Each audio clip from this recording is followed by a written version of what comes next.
I heard my daughter call me, the woman who lives with us, before I heard her say my name. It was a Saturday afternoon in late October, and the smell of grilled shrimp was drifting through the sliding glass doors. I was standing in the kitchen with a tray of shortbread cookies I'd spent 2 hours making. My hands were shaking just enough that the cookies rattled against the porcelain. Lauren was out on the deck with a circle of people I'd never met. Her laugh was loud. It carried over the music, over the clink of wine glasses, over everything. "She just lives here," Lauren said. A blonde woman in white linen asked something I couldn't hear. "Oh, you know how it is. She's getting older. We're helping out." The blonde nodded. Sympathetic. Understanding. I set the tray down on the counter. I didn't go outside. "Hello? My name is Evelyn May Collins.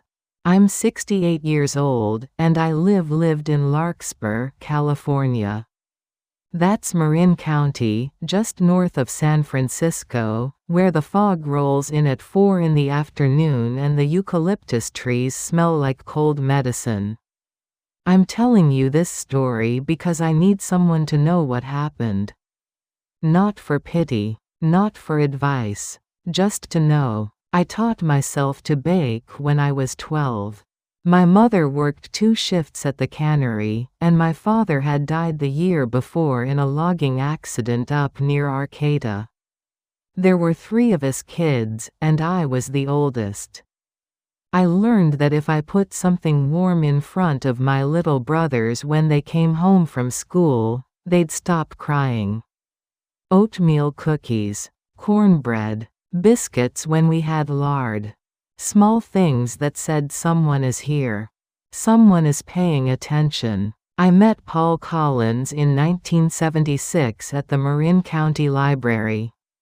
I was 20 years old, shelving books in the history section. He was 23, wearing a plaid shirt with the sleeves rolled up, looking for a book about the gold rush. He had kind eyes. Brown, like acorns. When he asked me where to find California history, I walked him all the way to the shelf. I didn't have to. I wanted to. We got married in 1978. Small ceremony at the courthouse. My brothers were there. Paul's best friend Walter showed up with a bottle of champagne he couldn't afford. We moved into a 1-bedroom apartment on 4th Street in San Rafael. The walls were thin. The heater rattled. We were happy. Lauren was born in 1986. 7 pounds, 3 ounces. She had Paul's eyes and my stubborn mouth. I stayed home with her for 3 years, then went back to work part-time at the library. Paul worked for the county as a surveyor. We saved. We were careful. In 1988, we bought the Victorian house on Sycamore Avenue. It wasn't much to look at. The paint was peeling. The porch sagged on one side. But it had good bones, Paul said. Good bones and a backyard big enough for a garden. We spent 5 years fixing it up. I sanded the floors on my hands and knees. Paul rebuilt the porch railing. Lauren ran through the rooms barefoot, tracking paint everywhere, laughing. That house became us. I planted rosemary by the front steps because my mother used to say it brought protection. I put in tomato plants every spring. Paul built a bench under the oak tree where we'd sit in the evenings and watch the light change. Lauren grew up there. She learned to ride a bike on that street. She had her first kiss on that porch. She left for college from that driveway. The house stayed mine after she left. Mine and Paul's. We grew old there, slow and steady. He retired at 65. I retired at 63. We had time then. Time to read. Time to sit. Time to just be. Paul died in 2019. Stroke. It was fast. One morning he was drinking coffee at the kitchen table, and by lunch he was gone. The doctor said he didn't suffer. I don't know if that's true. I wasn't there. I was at the grocery store buying oranges. The grief was a physical thing. It sat in my chest like a stone. I couldn't sleep in our bedroom. I moved to the couch for 6 months. I stopped planting tomatoes. The rosemary kept growing without me. Lauren came by every week at first. Then every 2 weeks. Then once a month. She had her own life. Her own marriage. I understood. But the house felt enormous. The silence was too loud. I started talking to Paul's photo on the mantel. I knew it was strange. I did it anyway. In early 2023, Lauren sat me down at the kitchen table. She had papers with her. Charts. Numbers. "Mom," she said, "you shouldn't be alone. This house is too big. What if something happens?" I looked at her pressed blouse and her neat hair and her concerned expression. I thought about the stone in my chest. I thought about the silence. I said, "Okay. You can live with us," she said. "Eric and I have plenty of space. You can have the downstairs guest room. It has its own bathroom. You'll love it." I didn't ask what would happen to the house. I assumed we'd sell it. Split the money. Something logical. But Lauren said, "Keep it in your name. Rent it out if you want. Or just hold on to it. You might want to come back." I liked that idea. The possibility of return. I moved in with Lauren and Eric in March of 2023. Spring was just starting. The hills were green. I brought 2 suitcases and a box of photo albums. Lauren had bought new sheets for the guest room. Cream-colored. Soft. She'd put a vase of tulips on the dresser. "Welcome home, Mom," she said. For the first few weeks, it was nice. We had dinners together. I helped with the dishes. Eric was polite, if quiet. He worked in finance, something with investments I didn't fully understand. He left early in the morning and came home late. Lauren managed a marketing team for a tech company in San Francisco. She was busy, stressed. I tried to stay out of the way. The rules started small. Don't use garlic when you cook, it lingers. Don't run the TV after 9, we need quiet. Don't put your plants on the back deck, they don't match the aesthetic. I folded each rule into myself like a letter.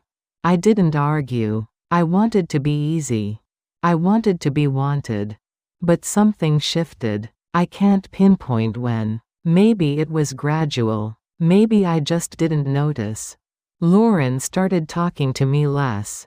She'd give instructions: do the laundry, pick up groceries, stay out of the living room. We have people coming over, but she stopped asking how I was.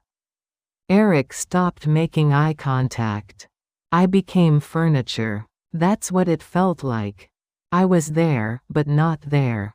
Useful when needed. Invisible otherwise. The Saturday party was for Lauren's work team. A casual thing, she said. Just some colleagues. I offered to help. I made shortbread. I set out napkins. I stayed in the kitchen like I was supposed to. I watched her through the glass doors. She was animated, confident. She threw her head back when she laughed. She looked happy. I felt proud of her. And then I heard it. The woman who lives with us. Not Mom. Not my mother. Just the woman. I stood there with my tray of cookies and I thought about the house on Sycamore Avenue. I thought about the rosemary I planted. The porch Paul built. The floors I sanded. I thought about Lauren running barefoot through the rooms, laughing, tracking paint everywhere. I thought about how I'd given up my home to be close to her. I set the tray down. I walked to my room. I closed the door. That night, I lay in the cream-colored sheets and stared at the ceiling. I could hear the party winding down. Voices fading. Car doors slamming. The house settling into silence. I thought about my mother. About the warm things I used to bake for my brothers. About how I'd learned that care was something you showed, not something you said. I thought about Paul. About his kind eyes. About the way he'd look at me across the kitchen table, even after 30 years, like I was someone worth looking at. I thought about the stone in my chest. The one that had been there since he died. It was still there, but something else was there too now. Something harder. Something that didn't bend. I got out of bed. I walked to the window. The street lights cast long shadows across the lawn. Everything looked clean, controlled, perfect. I pressed my palm against the glass. It was cold. I didn't know it then, but that was the moment. That was when I stopped folding myself into their rules. That was when I started remembering who I used to be. The woman who built a home. The woman who sanded floors. The woman who planted rosemary for protection. The woman who knew her own name. The morning after the party, I woke up at 5:30. Old habit. I used to wake up with Paul at that hour. He'd make coffee and I'd start breakfast. The house would smell like toast and soap and the beginning of the day. In Lauren's house, I woke up to silence. I got dressed. I made my bed. I smoothed the cream-colored sheets until there wasn't a wrinkle. Then I went to the kitchen and started cleaning up from the night before. There were wine glasses everywhere. Red lipstick stains on the rims. Napkins crumpled on the counter. Someone had spilled salsa on the tile floor and it had dried into a dark stain. I got on my knees and scrubbed it. Lauren came downstairs at 7:15. She was wearing her robe. Her hair was pulled back. She looked tired. "You didn't have to do that," she said. I stood up. My knees cracked. I wanted to help. She poured herself coffee. She didn't pour me any. She leaned against the counter and looked at her phone. I dried my hands on a dish towel. I tried to keep my voice steady. "Lauren, I heard something yesterday. During the party." She didn't look up. "What?" "You called me, the woman who lives with us." Her thumb kept scrolling. "Did I?" "Yes. I don't remember that." "You did. I heard you." She set her phone down. She looked at me then. Really looked at me. Her expression wasn't unkind. It was worse than that. It was blank. "Mom, I had 12 people here. I was hosting. I was probably just explaining the situation." "The situation?" "Yes. That you live here now. That we're taking care of you." The stone in my chest shifted. "I don't need taking care of.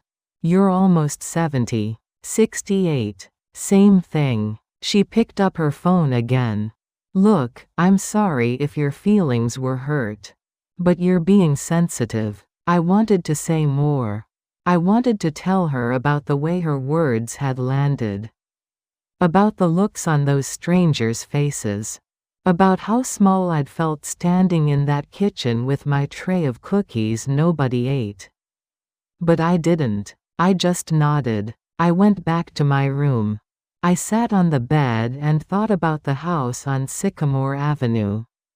We bought it in 1988. Paul and I had been saving for almost a decade. We had $17,000 in the bank.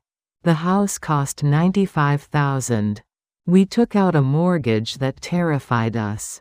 20-year fixed rate. We signed the papers on a Friday afternoon in July. The realtor handed us the keys and said, "Congratulations."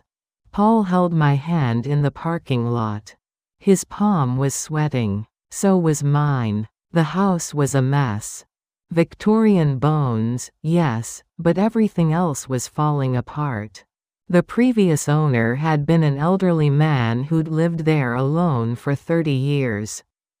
He'd died in the upstairs bedroom. The floors were warped. The wallpaper was peeling. There was a leak in the roof that had stained the ceiling in the hallway.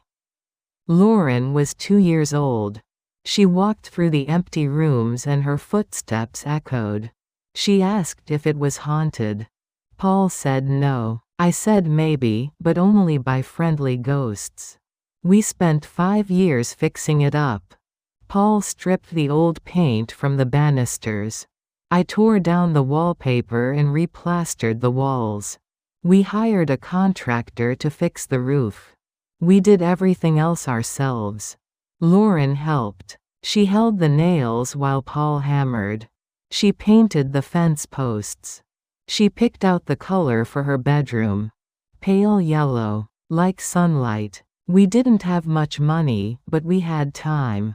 We had each other. We had purpose. By 1993, the house was beautiful.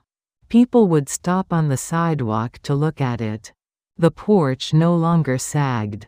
The windows sparkled. The garden was full of roses and lavender and rosemary.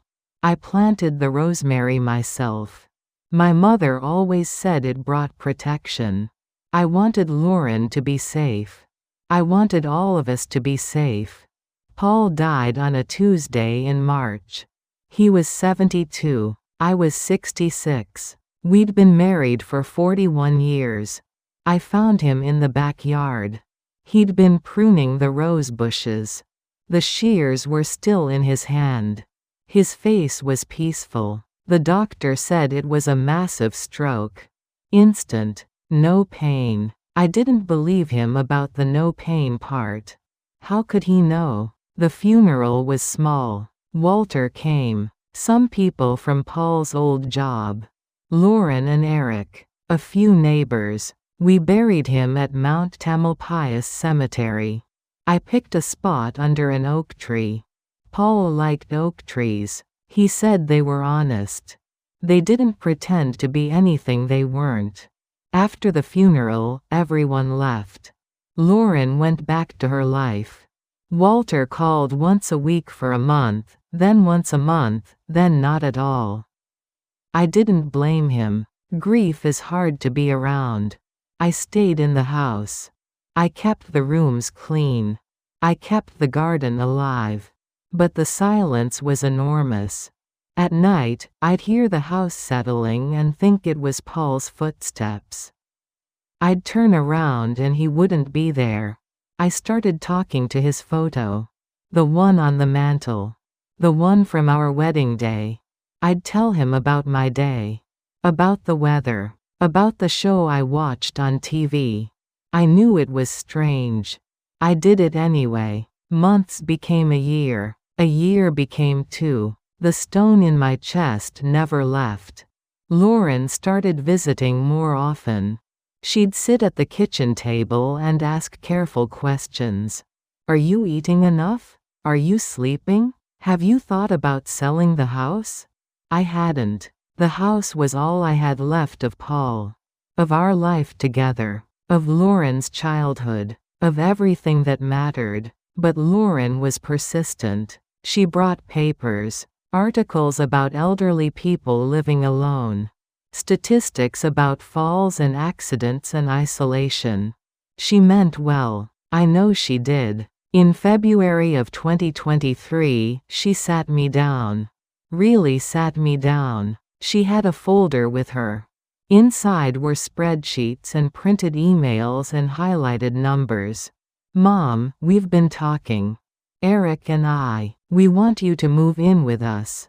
I looked at her earnest face, at the folder in her hands. I'm fine here, I said. You're not fine. You're alone. You're talking to Dad's picture. The neighbors told me. My face got hot. The neighbors should mind their own business. They're worried about you. I'm worried about you. I don't need. This house is too big. It's too much. What if something happens? What if you fall? What if there's a fire? I can take care of myself.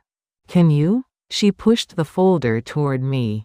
We have space. You can have the guest room. It's nice. It has its own bathroom. You won't be alone anymore. I didn't want to move. But I looked at her face. At the worry lines between her eyebrows. At the way she was gripping the folder. I thought about the silence. About talking to a photograph. About the stone in my chest that never got lighter. What about the house? I asked. Keep it in your name. We can rent it out. Or you can just hold on to it. In case you ever want to come back. That last part decided it. In case you ever want to come back. Okay, I said. She smiled. She reached across the table and squeezed my hand. You're making the right choice, Mom. I moved in with them in March. I brought 2 suitcases, some photo albums, my mother's old recipe box. The rest I left in the house. Furniture, books, dishes, memories. Lauren had decorated the guest room. New sheets, new towels, a vase of tulips on the dresser. She'd even hung a picture on the wall. A landscape. Generic. Inoffensive. What do you think? She asked. It's lovely, I said. And it was. It was lovely. It just wasn't mine. The first month was good. We ate dinner together. We watched movies. Lauren asked about my day. Eric was polite. Quiet, but polite. Then the rules started. Don't use garlic. It makes the whole house smell. Don't run the TV after 9. We need quiet for work. Don't put your plants on the deck. They clash with our aesthetic. Don't leave your things in the living room. This isn't a storage space.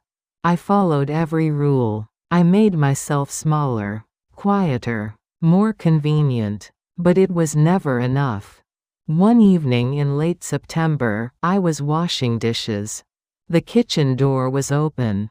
Lauren and Eric were on the back deck. I heard her voice clearly. She's like, emotional clutter. Eric said something I couldn't hear. I'm serious. She's just there, all the time, hovering. I can't breathe in my own house. I stood at the sink with soap up to my elbows. The water was running. I didn't turn it off. I just stood there. That night, I lay in bed and thought about the word, clutter. Clutter. Something unwanted. Something that takes up space. Something you throw away when you're tired of looking at it. I'd given up my house. My life. My independence. To be close to her. And I'd become clutter. I thought about Sycamore Avenue. About the rosemary by the front steps. About the oak tree in the back. About the porch Paul built. I thought about the keys. I still had them. In my purse. I'd never taken them off the ring. I didn't sleep that night. I lay there in the dark and made a decision. I didn't know what it was yet. Not exactly. But I knew something had shifted. Something fundamental, like tectonic plates moving under the surface. I wasn't clutter. I was Evelyn May Collins. I was 68 years old. I'd sanded floors on my hands and knees. I'd planted protection around my home. I'd survived my husband's death and kept going. I was not clutter. The ceiling above me was smooth. White. Featureless. I stared at it until morning came. I started paying attention. That's what changed. I'd been living in Lauren's house for 18 months, following rules, making myself small. But after that night, after hearing myself called emotional clutter, I stopped disappearing. I started watching. I noticed things. Small things. The way Lauren's voice changed when she talked to me versus when she talked to Eric. The way Eric left the room whenever I entered. The way they'd stop talking mid-sentence if I came upstairs. I noticed the mail. It came at 10:30 every morning. Lauren always got to it first. She'd flip through the envelopes quickly, pull out what she wanted, and drop the rest on the counter. I never got mail. Not once in 18 months. I'd lived 66 years receiving mail, and then suddenly nothing. I asked about it one morning. Casually. Have I gotten anything? From the bank? From Medicare? Lauren was making coffee. She didn't turn around. I have it forwarded to my email. It's easier to manage that way. I didn't ask you to do that. You didn't need to. I'm your emergency contact. They copied me on everything after Dad died. She said it like it was simple. Logical. Helpful. It wasn't. I started going through the mail when she wasn't looking. Most of it was junk. Catalogs. Credit card offers. But one day in early November, I found something. An envelope from First Pacific Bank. Addressed to me. At this address. I opened it in my room with the door closed. My hands were shaking. It was a letter about a loan application. A home equity line of credit.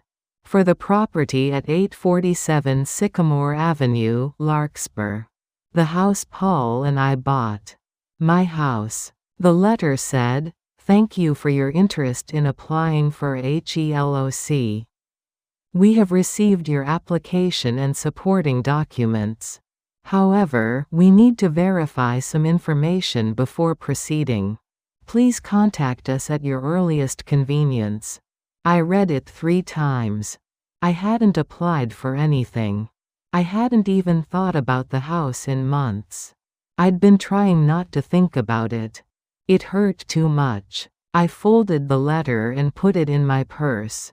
Then I sat on the bed and tried to breathe normally. Someone had applied for a loan. Using my house. Using my name. I thought about Lauren. About her insistence that I move in. About her casual mention of keeping the house in my name.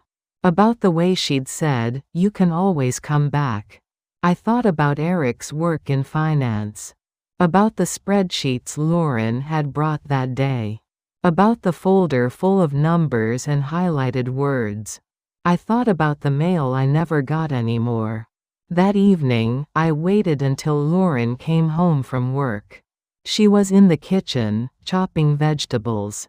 I stood in the doorway. "I got a letter from the bank today," I said. Her knife paused. Just for a second. "What bank?" "First Pacific." "About a loan." "A loan?" "A home equity line of credit. On Sycamore Avenue." She set the knife down. She turned to face me. Her expression was confused. Concerned. Perfect. "Mom, I don't understand. Did you apply for something?" "No." "Then why would they send you a letter?" "That's what I'm asking you." Her face changed. The concern melted into something colder. "Are you accusing me of something?" "I'm asking if you know anything about it." "Why would I?" "Because all my mail goes to you. Because you're my emergency contact. Because you have access to my accounts. For your protection." "Did you apply for a loan using my house?" She laughed. Actually laughed. "Mom, you're being paranoid." "Am I?" "Yes. You're confused. You probably applied for something and forgot. It happens. You're getting older." The stone in my chest turned to ice. "I'm not confused." "Then call the bank. Clear it up. But don't stand here and accuse me of." She stopped. Shook her head. "I can't believe we're even having this conversation." She picked up her knife and went back to chopping.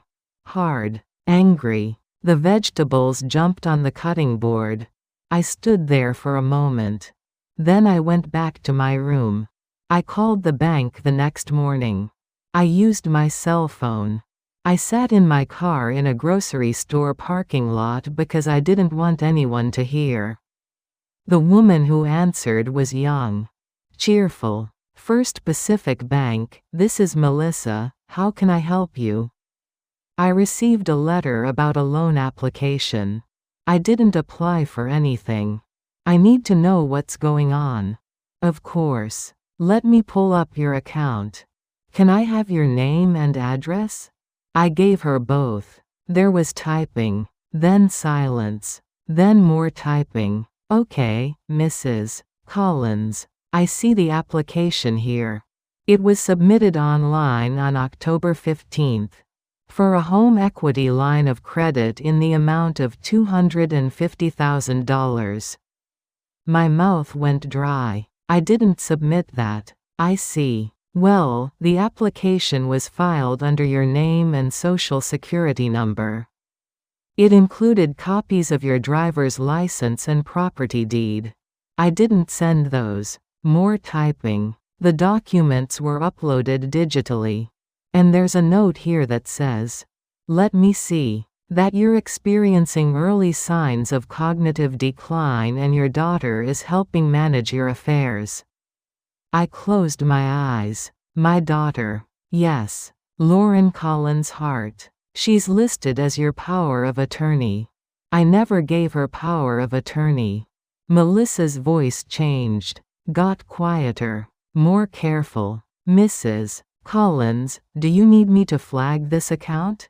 Yes. Okay. I'm going to mark this as potential fraud. You'll need to come in and verify your identity.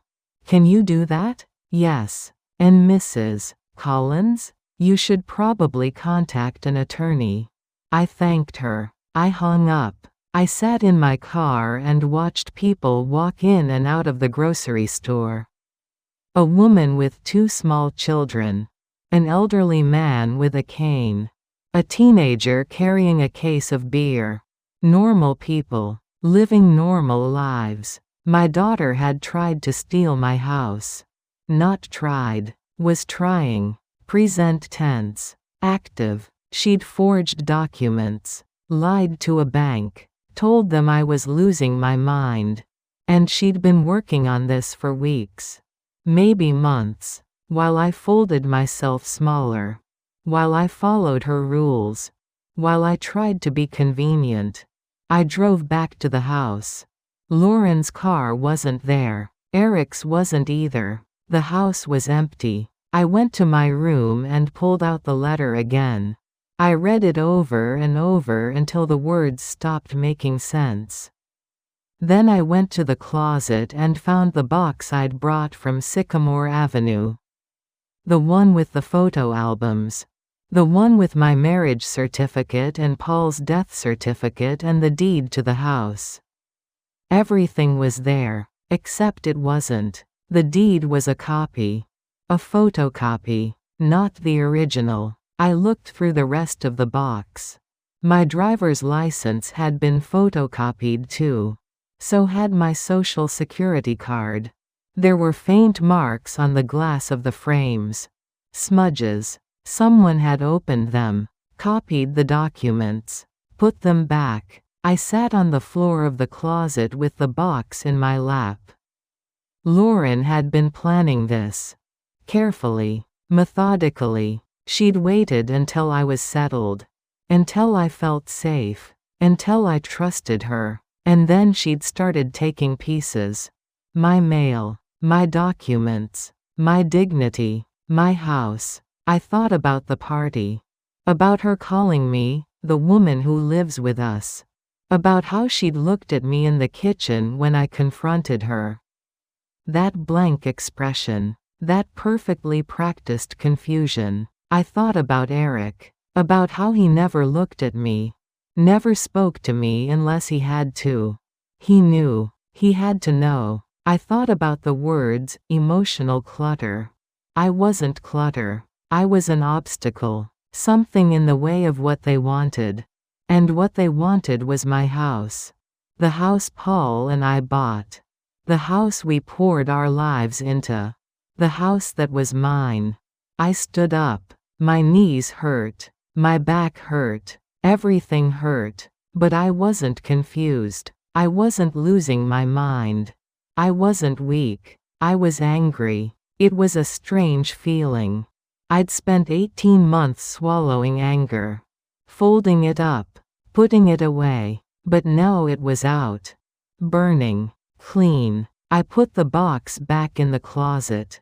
I smoothed the bedspread. I washed my face. When I looked in the mirror, I saw someone I recognized. Someone who'd sanded floors and planted rosemary and survived her husband's death. Someone who knew how to build things. And someone who knew how to take them apart. That night at dinner, Lauren acted like nothing had happened. She asked about my day. She smiled. She served chicken and quinoa and roasted vegetables. How was the grocery store? She asked. Fine, I said. Did you get everything you needed? Yes. Eric ate in silence. He'd been silent for 18 months. I used to think it was shyness. Now I knew better. After dinner, I washed dishes. Lauren and Eric went upstairs. I heard their bedroom door close. I heard the TV turn on. I dried the dishes. I wiped the counters. I turned off the lights. Then I went to my room and made a list. Not on paper. In my head. A list of what I needed to do. Who I needed to call. What I needed to say. The first name on the list was Walter. Paul's best friend. The retired attorney. The man who'd shown up to our wedding with champagne he couldn't afford. I hadn't talked to him in 3 years. Not since Paul's funeral. But I remembered his number. Paul had made me memorize it. In case of emergency, he'd said. Walter will help. This was an emergency. I lay in bed and stared at the ceiling. The smooth, white, featureless ceiling. Tomorrow, I thought. Tomorrow I start taking back what's mine. I didn't sleep. I didn't need to. I had something better than sleep. I had a plan. I called Walter at 6 in the morning. He answered on the 3rd ring. His voice was rough. Sleep thick. Hello? Walter, it's Evelyn. Evelyn Collins. Silence. Then, Evelyn? I'm sorry to call so early. I need help. I heard him sit up. Sheets rustling. What's wrong? My daughter is trying to steal my house. Another silence. Longer this time. When he spoke again, his voice was clear. Awake. Tell me everything. I told him. About the bank letter. About the forged loan application. About the copied documents. About the words, cognitive decline. He listened. He didn't interrupt. When I finished, he said, Where are you right now? At Lauren's house. In Sausalito. Can you leave? Yes. Meet me at Pete's Coffee on Bridgeway in an hour. Don't tell anyone where you're going. Okay. Evelyn? Yes? You did the right thing. Calling me. My throat tightened. Thank you. I got dressed. Jeans and a sweater. My good coat. I put the photocopied deed in my purse along with the bank letter. I made the bed. I brushed my teeth. I looked at myself in the mirror. Steady, I thought. Stay steady. The house was quiet. Lauren and Eric's bedroom door was still closed. It was Saturday. They'd sleep until 9 at least. I left a note on the kitchen counter. Gone out for a walk. Back later. Then I drove to Sausalito and met Walter at the coffee shop. He was sitting by the window. 74 years old. White hair. Reading glasses. He stood when he saw me. Evelyn. He hugged me. It was brief. Awkward. We'd never been huggers. But it felt right. We sat. He already had coffee waiting for me. Black. The way I liked it. "Show me the letter," he said. I handed it to him. He read it. Then he read it again. His jaw tightened. "And you never applied for this?" "Never." "And you never gave Lauren power of attorney?" "Never." He took off his glasses and rubbed his eyes. "This is fraud. Identity theft. Elder abuse. All of it. Can she go to jail?" "Possibly. If you press charges. I don't know if I want that. You might not have a choice. The bank will report this. The state will investigate." I looked out the window. People were walking by, jogging, walking dogs, living their lives. "What do I do?" I asked. Walter put his glasses back on. "First, we go to the bank. You verify your identity and formally dispute the application. Then we secure the property. Make sure she can't touch it." "How?" "We could put it in a trust. Or sell it." "Sell it?" "If she thinks she's going to get it, she'll keep trying. Trust me, people like this don't stop." I thought about that. About Lauren. About the girl who used to run through that house barefoot. About the woman who'd called me emotional clutter. What if I want to sell it? I asked. Walter looked at me. Really looked at me. "Do you?" "I don't know. Maybe. I can't live there anymore. It's too full of Paul. But I can't let her have it either. Then we list it. Today if possible." "Today?" "The faster you move, the less time she has to react. She doesn't expect you to fight back, Evelyn. That's your advantage." I wrapped my hands around the coffee cup. It was warm. Solid. "Okay," I said. "Let's do it." We went to the bank at 9. First Pacific on 4th Street in San Rafael. The same bank where Paul and I had signed the mortgage papers 37 years ago. A woman named Sandra helped us. She was maybe 50. Professional. She looked at my driver's license. My social security card. The original deed I'd retrieved from a safety deposit box years ago. "Mrs. Collins, I'm so sorry this happened to you," she said.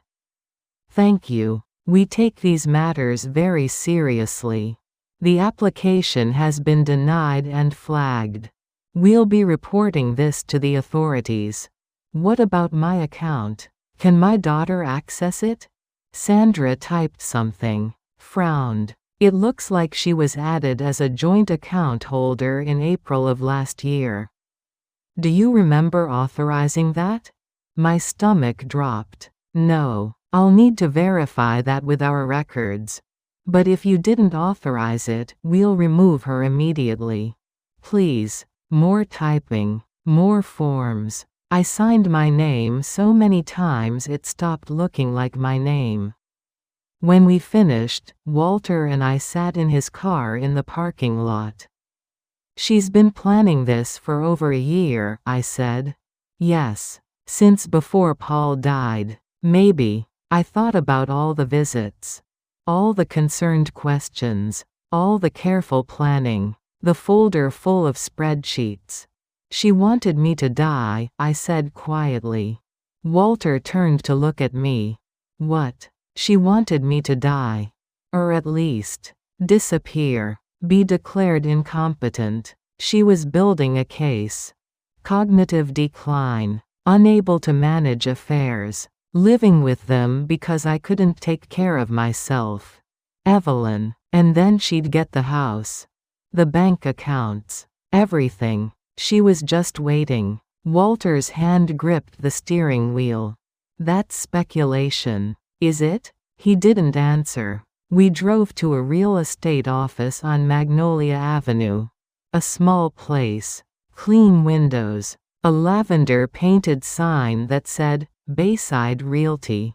Inside, a young woman sat at a desk. Asian. Maybe 32. She looked up and smiled. "Hi. Welcome." I'm Jessica Tran. How can I help you? Walter gestured to me. This is Mrs. Collins. She'd like to list her property. Of course. Please, sit. We sat. Jessica pulled out a laptop. What's the address? 847 Sycamore Avenue. Larkspur. Her fingers flew across the keyboard. Her eyes widened. Oh, this is a beautiful property. Victorian? Yes. How long have you owned it? 37 years. Wow. She looked at me. Her expression was warm. Genuine. That's incredible. May I ask why you're selling? I hesitated. Walter put his hand on my arm. Family circumstances, I said. Jessica nodded. She didn't pry. When would you like to list? Today. Today? Yes. As soon as possible. She blinked. Okay. That's fast. But we can do it. I'll need to do a walkthrough. Take photos. Get measurements. When can I see it? Now. Walter drove me to Sycamore Avenue. Jessica followed in her car. I hadn't been to the house in 18 months. When we pulled up, my chest constricted. The rosemary had grown wild. The paint was peeling. The porch Paul built needed repair. But it was still standing. Still beautiful. Still mine. I unlocked the door. The smell hit me first. Dust. Closed air. Memory. Mrs. Collins? Jessica was behind me. Are you okay? Yes. I stepped inside. The furniture was covered in sheets. The floors needed sweeping. But everything was still there. The couch where Paul and I used to sit. The kitchen table where we ate breakfast. The mantel where his photo had been. Jessica walked through with her camera. She made notes. She took measurements. Walter stayed with me in the living room. You don't have to do this, he said quietly. Yes, I do. You could wait. Think about it. I've been thinking for 18 months. I'm done thinking. Jessica came back downstairs. It's perfect. Really. With a little staging, this could sell in days. How much? I asked. She hesitated. The market's hot right now. Larkspur Victorian, good bones, large lot. I'd say we list at 1.4. Could go higher. $1.4 million. Paul and I bought it for $95,000. List it at 1.3, I said. Cash offers only. Jessica's eyebrows went up. You're sure? I want it gone fast. Okay. I can have it live by this evening. Good. We locked up. Jessica said she'd be in touch. Walter drove me back to his house. Not to Lauren's. To his. Stay here tonight, he said. Or as long as you need. I can't. You can. The guest room's ready. You shouldn't be alone right now. I was too tired to argue. My phone started ringing at 4:30. Lauren. I didn't answer. It rang again at 4:40. 4:50. 5 o'clock. Then texts started coming. Mom, where are you? Call me immediately. What have you done? The bank called me. You can't do this. Mom. At 5:30, the doorbell rang. Walter and I were sitting in his kitchen. He went to the door. I heard voices. She doesn't want to see you. Walter's voice. She's my mother. I have a right. Lauren's voice. Shrill. Panicked. You have no rights. You committed fraud. That's not. I was trying to help. Leave. Now. Or I'm calling the police. Let me talk to her. No. Mom. Lauren was shouting now. Mom, please. It's a misunderstanding. I can explain. I sat at Walter's kitchen table. I drank tea. I didn't move. Please. Walter closed the door. He came back to the kitchen. She's gone, he said. My hands were shaking. I set down my teacup. Did I do the right thing? I asked. Walter sat across from me. Yes. She's my daughter. I know. I still love her. I know that too. But love wasn't enough. Not anymore. Love without respect was just another word for suffering. Jessica called at 6:15. Mrs. Collins? We've got 3 offers already.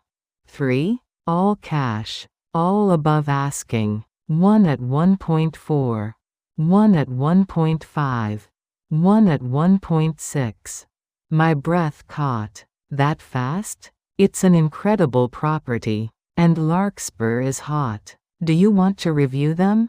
Who are they? The buyers? Let me see. The highest is a young couple. Tech workers. The middle one is an investor. The lowest is a woman. Recently divorced. Looking for a fresh start. I thought about that. A fresh start. I'll take the divorced woman's offer, I said. But it's the lowest. I don't care. What's her name? Diane Westfield. I'll take it. Draw up the papers. Are you absolutely sure? Yes. I hung up. Walter was watching me. It's done, I said. Are you okay? I thought about that. About Lauren screaming outside. About the house on Sycamore Avenue. About Paul. About everything I was letting go. No, I said. But I will be. My phone rang again. Lauren. I turned it off. The setting sun came through Walter's kitchen window. Orange light. Warm. Ending. Tomorrow I'd sign the papers. Tomorrow I'd pack my things. Tomorrow I'd find a new place to live. But tonight, I sat in a friend's kitchen and felt something I hadn't felt in 18 months. Safe. The papers were signed on a Wednesday. I sat at Jessica's office with Walter beside me. Diane Westfield sat across from us. She was 55, blonde hair going gray. She wore jeans and a simple sweater. Her hands were calloused. Real hands. Working hands. Thank you, she said when it was done. This house. It means something to me. I'm glad, I said.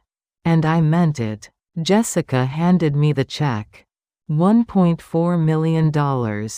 37 years of mortgage payments and memories reduced to numbers on paper. I folded it and put it in my purse. The buyers can take possession in 7 days, Jessica said. That gives the current occupants time to vacate. Current occupants. Not tenants. Not family. Just occupants. Perfect, I said. Jessica looked at me carefully. Mrs. Collins, are you sure you don't want to be there when they get the notice? I'm sure. Walter squeezed my hand under the table. That afternoon, a courier delivered the eviction notice to Lauren's address in Sausalito. The legal language was clear. Cold. Professional. Property sold. New owner Diane Westfield. Vacate premises within 7 days. Failure to comply will result in legal action. My phone started ringing at 3:15. I'd turned it back on that morning. I'd been expecting this. 23 missed calls by the time I checked at dinner. 42 by bedtime. I didn't listen to a single voicemail. I'd been staying with Walter for 5 days. He was kind, patient. He didn't ask questions I couldn't answer. But I couldn't stay forever. He had his own life. His own routines. On Thursday morning, I went apartment hunting. Downtown San Rafael. I wanted to be close but not too close. Near Walter but not dependent. The building on 4th Street had a vacancy on the 24th floor. Studio apartment. 800 square feet. Floor-to-ceiling windows facing west. The property manager, a woman named Rosa, showed me around. It's small, she said apologetically. It's perfect. The rent was reasonable. I could pay 6 months up front. Cash from the sale. The rest I'd put in investments. Walter had already connected me with a financial advisor. When can I move in? I asked. First of the month. 3 weeks. I'll take it. I signed the lease that afternoon. That night, Walter made dinner.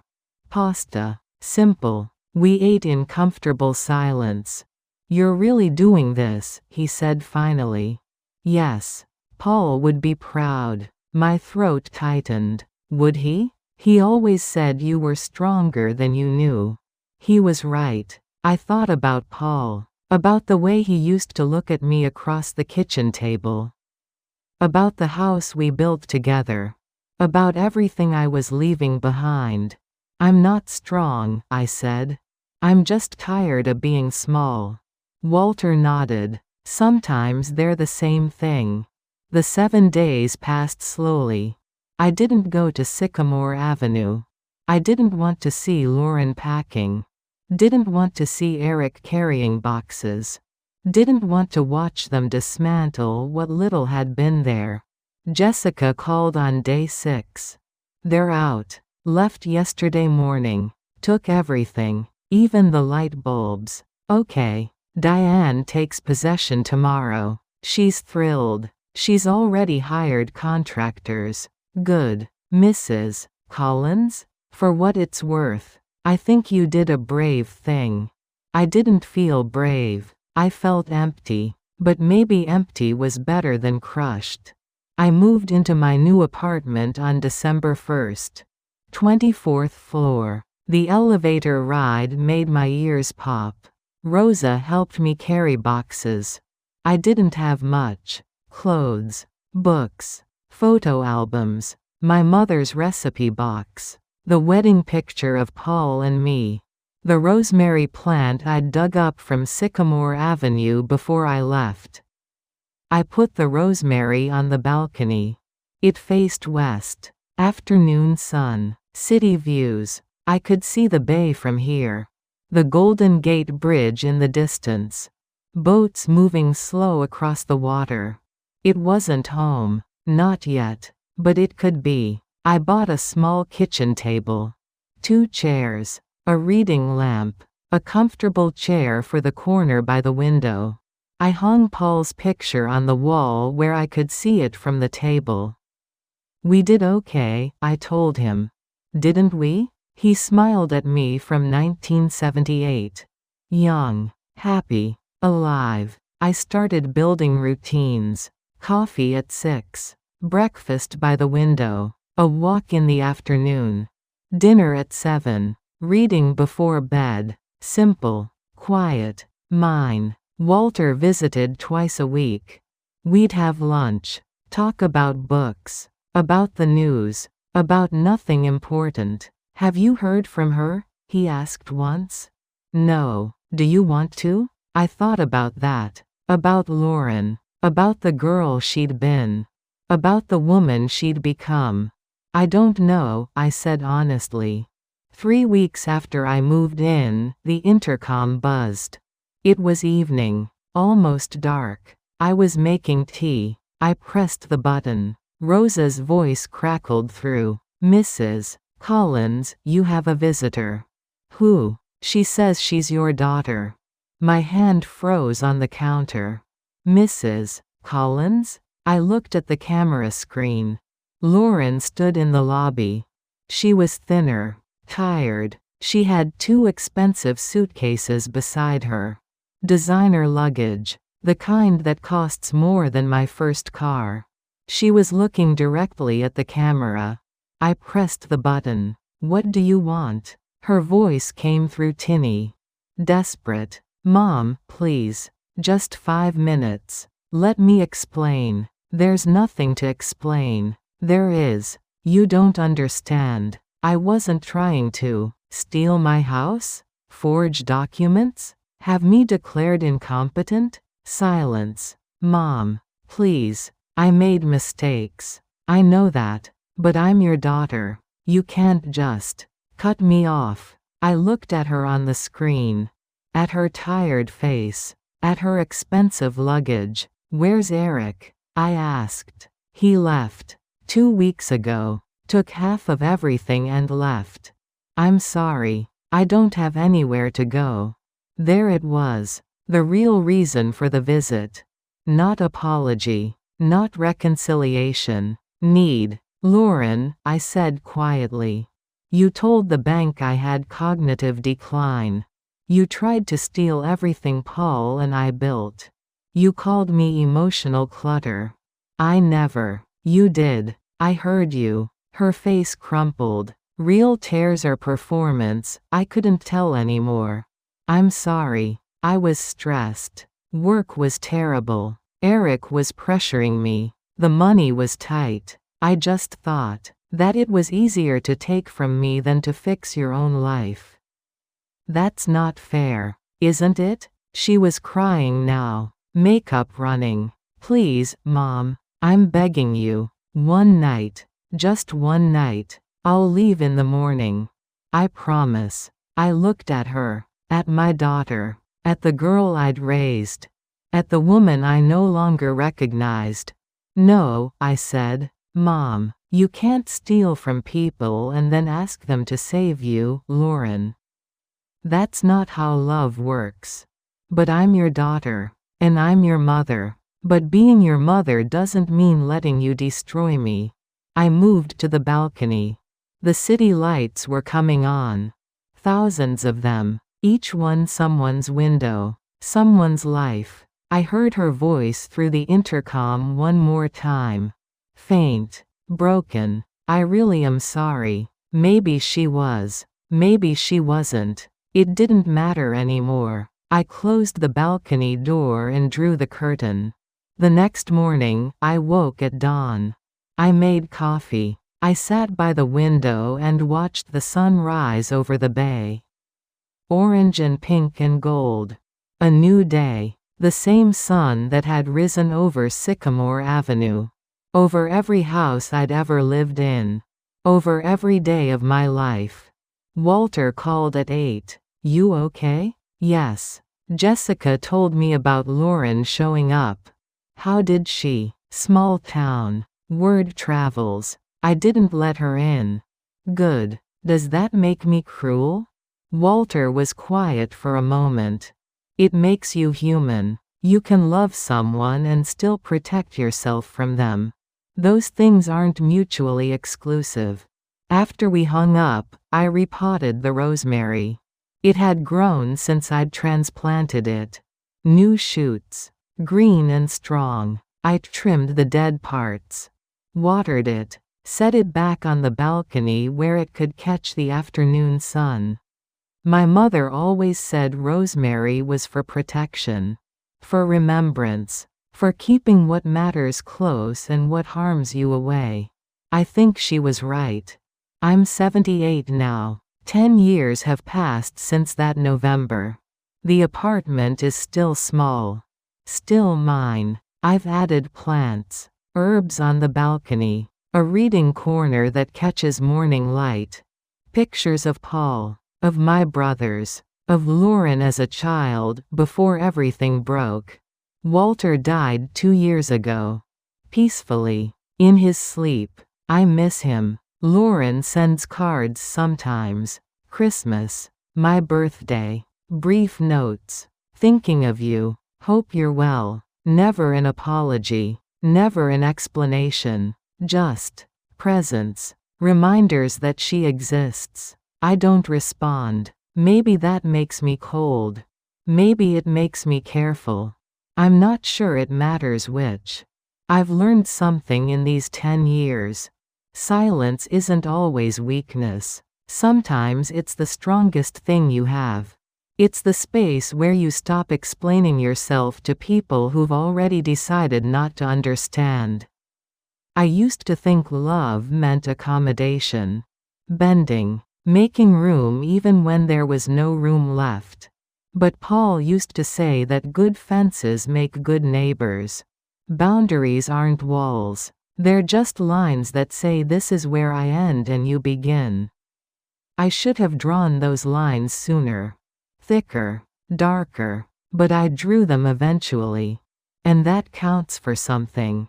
Some days I think about Diane Westfield, the woman who bought my house.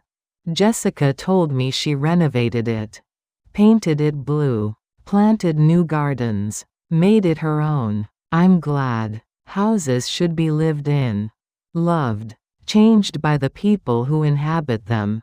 That house was mine and Paul's.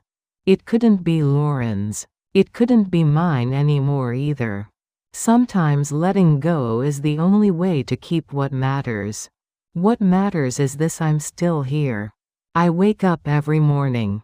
I drink my coffee. I water my plants. I watch the sun rise and set. I read books. I remember Paul. I remember my mother. I remember who I was before I forgot. Dignity isn't something you're born with.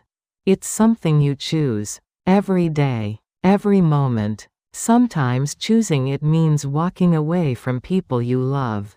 Sometimes it means saying no when everything in you wants to say yes. Sometimes it means being alone and calling it peace. I don't know if Lauren ever understood what she did. I don't know if she regrets it. I don't know if she tells people she has a mother or if I'm just a gap in her story now. A silence she doesn't explain. I hope she's okay. I really do. But hoping someone is okay and letting them into your life are different things. I learned that the hard way. The rosemary is still growing. 10 years old now. Woody at the base. Strong. Every spring it blooms with tiny purple flowers. Every spring I trim it back and it grows again. Protection. Remembrance. Boundaries that breathe. I'm telling you this story because someone needs to hear it. Maybe you're living with someone who calls you clutter. Maybe you're folding yourself smaller every day. Maybe you're giving away pieces of yourself and calling it love. Maybe you need permission to stop. Consider this your permission. You don't owe anyone your dignity. Not your children. Not your family. Not anyone. You can love someone and still walk away. You can be kind and still say no. You can be old and still be strong. I'm 78 years old. I live alone in a small apartment on the 24th floor. I have a balcony with herbs. I have Paul's picture on the wall. I have silence that feels like peace instead of loneliness. I have my name, my choices, my life. And that's enough. That's more than enough. Thank you for walking with me through this story. Through the hard parts and the healing. If it meant something to you, if you saw yourself in any of these words, I'd be grateful if you'd subscribe to hear more stories like this. Hit that like button if it touched you. Turn on notifications so you don't miss what comes next. Sometimes we need to know we're not alone in our struggles. That someone else has walked this path and made it through. I made it through. You will too.